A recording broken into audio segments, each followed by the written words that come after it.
ఇప్పటి వరకు ఏంటంటే నువ్వు చెప్పినట్టుగా ఇది ఫస్ట్ వచ్చి ఆత్మహత్య, హత్య అనేది ఫస్ట్ ఒక చర్చ నడుస్తుంది.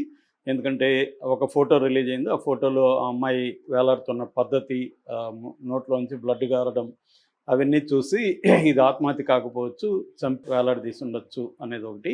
ఎవరు చంపుంటారంటే ఈ పూర్ణచంద్ర అనే వ్యక్తే చంపుంటాడనేది ఒక వెర్షన్. అతన్ని పోస్ట్‌మార్టం కంప్లీట్ అయ్యే లోపలే అరెస్ట్ చేయాలనే ఒక డిమాండ్ కూడా సోషల్ మీడియాలో నిన్నంతా వైరల్ అయింది. రెండవది లేదు ఇది హత్య కాదు ఆత్మహత్యే. బట్ ఆత్మహత్యకి కారణం మాత్రం అతడే అనే వెర్షన్ రెండవది. ఇది తల్లిదండ్రులు కూడా ప్రధానంగా సెకండ్ వెర్షన్‌ని ఎక్కువగా చెప్తున్నారు. సో, తండ్రి తల్లి ఇద్దరు మీడియాతో మాట్లాడారు. అట్లాగే ఆ పాప అరణ్య ఆ పాప పేరు. ఆ పాప కూడా మీడియాతో మాట్లాడింది. సో, ఈ నేపథ్యంలో ఒక రకంగా ఏందంటే ఆమెది హత్య అయినా, ఆత్మహత్య అయినా దోషి మాత్రం ఈ పూర్ణచందర్ అనే వ్యక్తి అన్న వెర్షన్ అయితే బలంగా జనంలోకి వెళ్ళింది. సో, దీనికి కౌంటర్‌గా పూర్ణచందరే స్వయంగా ఒక 5 పేజీల లెటరు రాసినట్టుగా చెప్తున్నారు. ఇప్పుడు అది మీడియాలో వైరల్ అవుతుంది. నేను 5 పేజీలు కూడా చదివాను. అతని హ్యాండ్ రైటింగ్‌తో ఉందది. మరి అతను హ్యాండ్ రైటింగా వేరే వాళ్ళదో తెలీదు గానీ, ఏదైనా హ్యాండ్ రైటింగ్‌తో ఉంది. టైప్డ్ కాదు.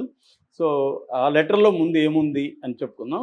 దీనికి ముందు అసలు పూర్ణచందర్ ఎవరంటే, పూర్ణచందర్ బాదావత్ అతని పేరు. అతను బంజారా తెగ అని చెప్తున్నారు. కొంతమంది లంబాడి అంటున్నారు. ఏదేమైనా అతను ట్రైబల్ అబ్బాయి.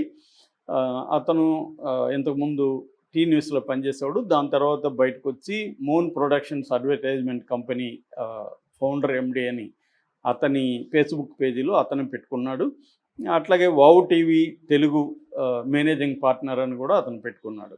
అతని ఫేస్‌బుక్‌లో అతను పెట్టుకున్న విషయాలు. బయట నుంచి వేరే వాళ్ళు చెప్తున్నది ఏంటంటే, ఇతను టీఆర్ఎస్‌కి చాలా దగ్గర. ముఖ్యంగా టీఆర్ఎస్‌లో ఉండే సంతోష్ కుమార్ ఆయనకి చాలా ఆల్మోస్ట్ బ్రదర్ లాంటోడు అని చెప్పి చెప్తున్నారు. ఇతను కూడా పొలిటీషియన్ అనేది కూడా అతను పెట్టుకున్నాడు.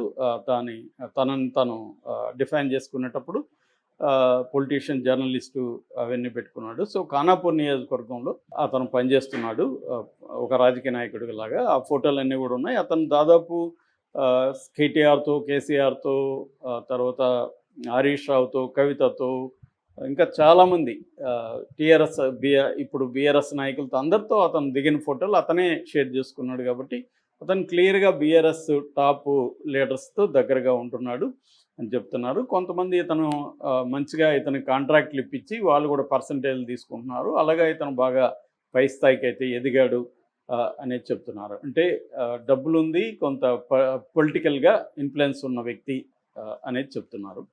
సో, అంటే మామూలుగా అయితే ఇతను అప్పర్ కాస్ట్ అయితే వేరే నేరేటివ్ బయటకొచ్చేది. అప్పర్ కాస్ట్ కాదు కాబట్టి ఇప్పుడు ఇతను ట్రైబల్, ఆ అమ్మాయి దళితు. సో, వీళ్ళిద్దరి మధ్య ప్రాబ్లం కాబట్టి ఇప్పుడు ఇతని డామినేషన్ ఎక్కడ ఉందంటే డబ్బులో, పొలిటికల్‌గా ఉన్న క్లౌటింగ్‌లో వీళ్ళకంటే కూడా అతను ఈ అమ్మాయి కంటే కూడా అతను డామినెంట్ దీనిగా చెప్పచ్చు మనం.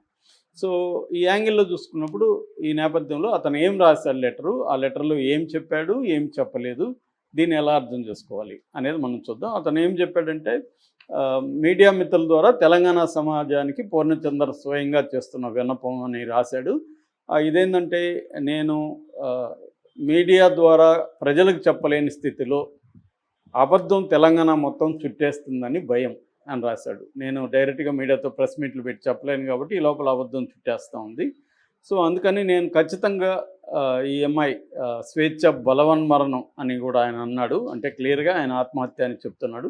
బలవన్మరణానికి సంబంధించి ఖచ్చితంగా చెప్పుకోవాల్సిన కొన్ని నిజాలు ఉన్నాయి. అవి మీకు చెప్తున్నానని చెప్పాడు.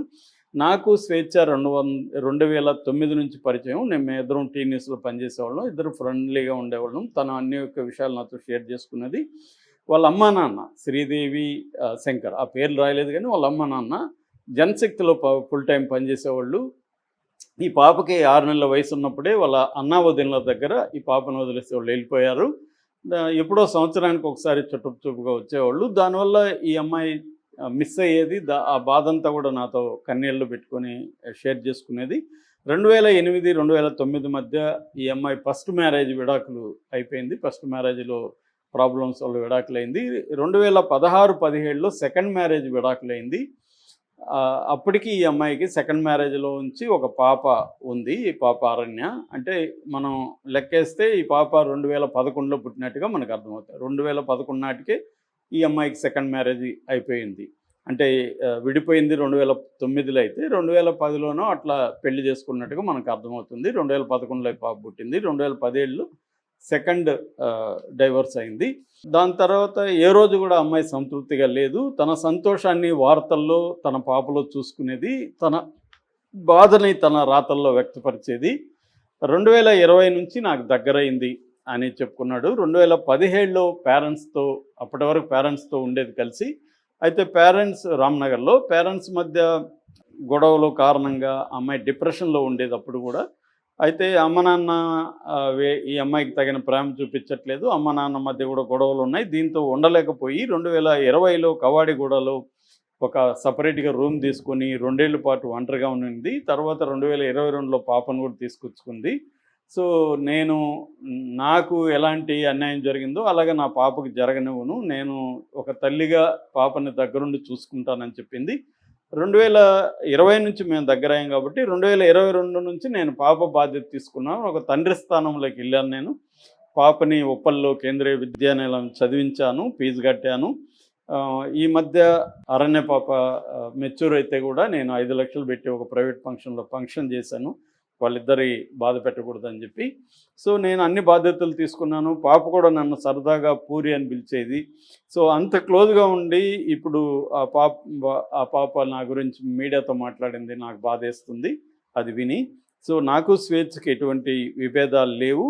అయితే మొన్న 26వ తేదీ వాళ్ళ నాన్న వచ్చినప్పుడు ఈమె విషయం చెబితే, ఏ విషయం అని రాయలేదు.